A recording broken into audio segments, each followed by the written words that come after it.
So is Ashley Smithline's attorney or former attorney, Yes. is he wanting to stay on as her counsel, or is he just wanting to clear up his reputation? He's moving to withdraw. He is asking to get out of representing Ashley Smithline. He is Well, so not she wants asking to get out of representing Esme Bianco, who he also represents. And that is part of what Howard King has been highlighting here, that when you represent two people at the same time, there's always a potential for conflict of interest. And that's especially the case in a situation like this, where they have these very, very related claims. And so as long as their interests and positions are in alignment, there isn't a problem with that, because you can effectively represent both of them. But as soon as they get out of whack, you start to have a problem, because you learn confidential communications from this one that could interfere with your ability to ethically represent the other one, type of situation. So normally what happens in that situation, if a conflict arises, is you're conflicted out of both cases. You don't get to pick, I want to represent this one over that one. For that reason, I just said, you would be violating your duty of confidentiality, your duty of loyalty to the former client. Right. Or you would be unable to fully represent the current one.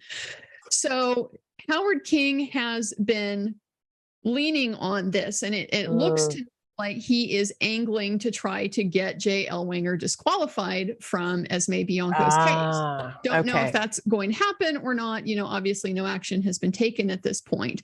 But so a lot of things right now are hinging on what's going to happen with this motion to withdraw. It is up to the judge to decide, is it appropriate, and am I going to allow it?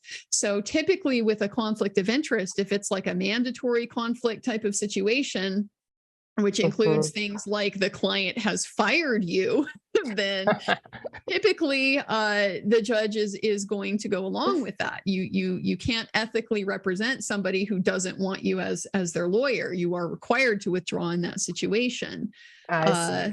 So, but at the same time, you know, it's ultimately the judge's call over just what is going on and why, and how to sort all that out. So it's possible he could say no. I think it's unlikely. I think the real question is going to be just whether there is enough here to get him booted from Esme Bianco's case as well. Wow. So that's why the stakes are so high on this, in a way, on this dispute about what point he was fired, or whether he was fired, and so forth. Okay, interesting.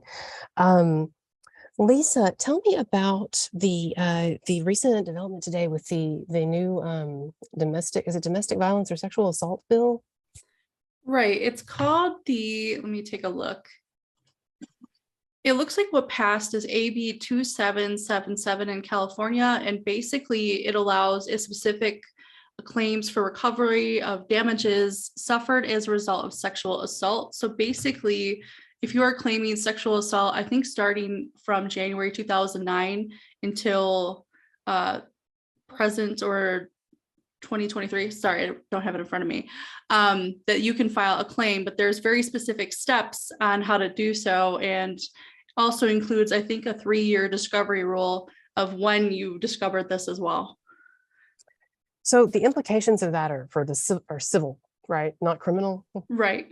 Okay. But that would open up, I guess, Andrea, that would open up a lot more people to lawsuits, right? Well, I find this whole situation, frankly, quite fascinating. So what California has passed here is basically the same thing that New York did last year, where for a 1-year period, we're basically going to waive the statute of limitations for sexual assault crimes. I shouldn't say crimes, I need to say claims. And I'm going to get to that in a moment. And so in California, like Lisa said, basically, if it's been since 2009, if you couldn't previously bring your claim because it would have been barred by the statute of limitations, that is no longer going to be an impediment. You can file it during the year 2023. The 2009 limitation isn't going to apply if, like Lisa pointed out, there's a 3-year discovery rule. You didn't know that you were, abused or assaulted or whatever Right. in 2009. So then the statute is 3 years from the date of discovery.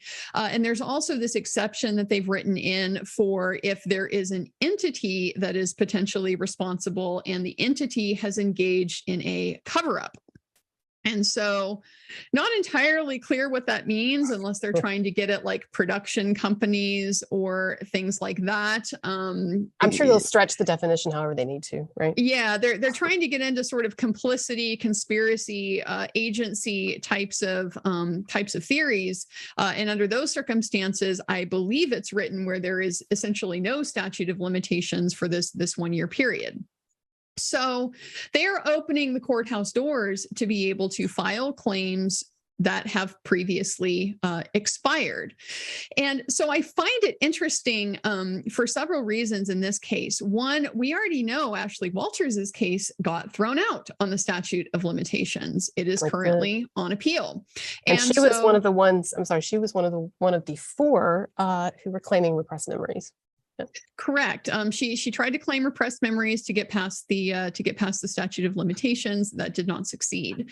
So her case is currently on appeal, but I have no reason to think Gavin Newsom isn't going to sign this bill into law. So assuming it is, it'll be effective January 1st. What makes sense to me from a procedural standpoint is she doesn't need to go forward with her appeal. She can just basically let it go and refile her claim because now it would be revived.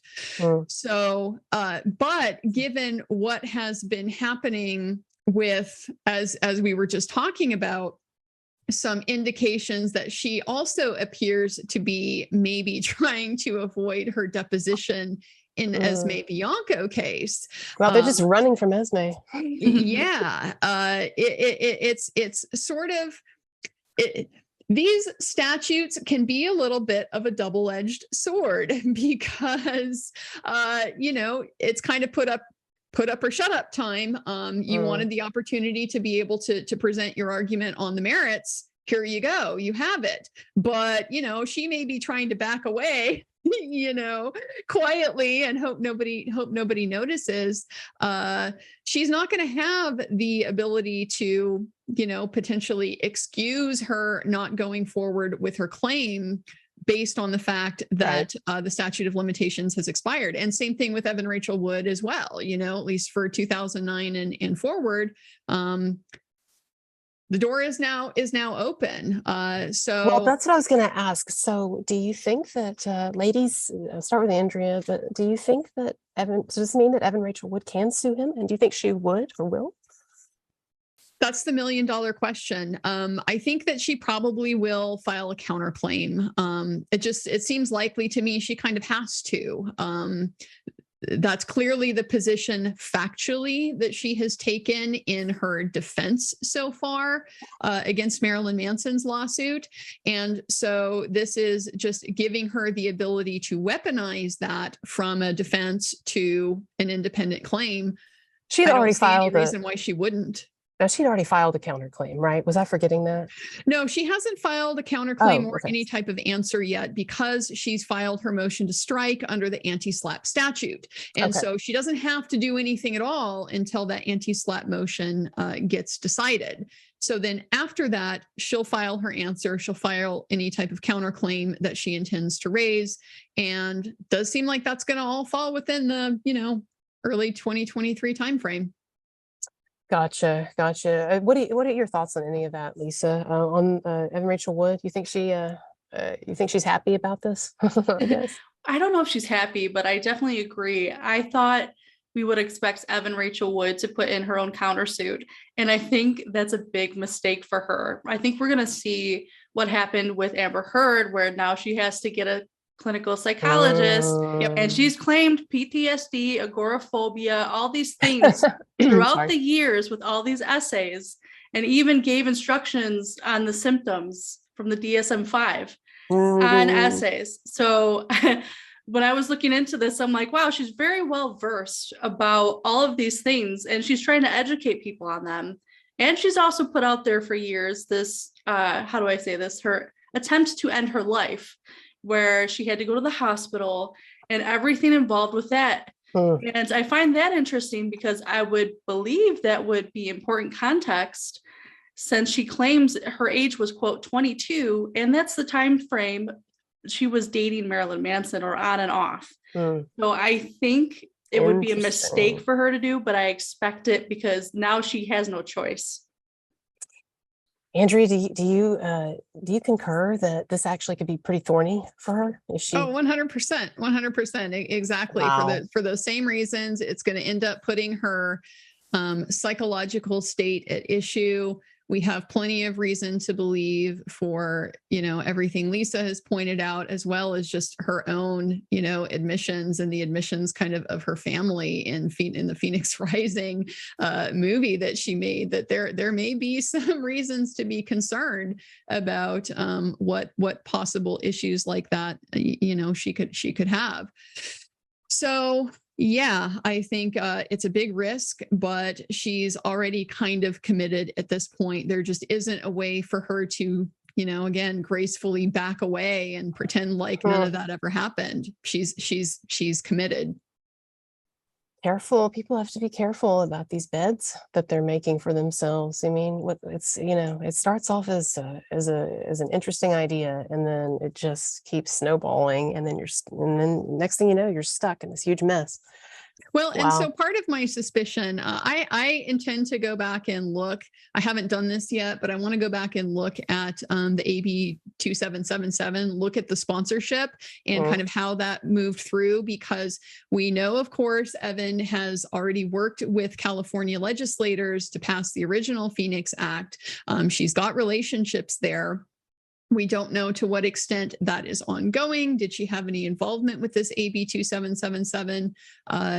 Are there reasons to suspect that there are perhaps political, of course, there's political considerations anytime you pass legislation, but that particularly relate to her and her allegations.